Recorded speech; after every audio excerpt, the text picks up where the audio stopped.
Nədir? Gəldi. Hə, budur bu. Neçəyə? 3 balası var, hərəsinin 3 balası. Neçəyə dedin? 1100 manat. Bir dənəsi. Hə, 3 balı 3 ilə. balı ilə də 3 litrdə süd verir. Litre süd 3 1100-ə. dənə balaları da orada. Hə, çəkərəm balası. Balaları da. O birisinin hərəsinin 3 balası var. Nömrə də yazma ora, buna çəkəcəm indi.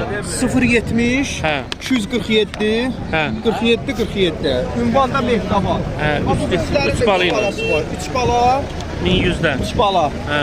Hərəsi Bunlar dersən 2 litr yarım süd verir. hamısı qoşa döşdü. Ha, bunun 3 dənə döşülür, 3 dənə süd verir. Ha. 2 litr yarım bu süd verir, qırmızı 3 litrdə bu, baladan əlavə. Allah basar. Bir 3 dənə də bal atmaq olar da bunun yanına. Balaları hanı bəli? Bir dənə balalarını.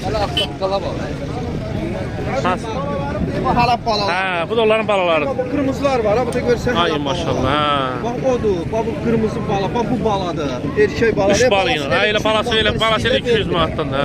Yəni alan adam olsa küçük balaları istəsə bu da oğlan istəyir 200 Hə, manat. hə, adlı balalar, hə. Adlı bu balalardır, erkəkli tikli balalar. 3 bal ilə 1100-ə. Ha o 3 litrdə süd verir. Allah bazarını versin hə.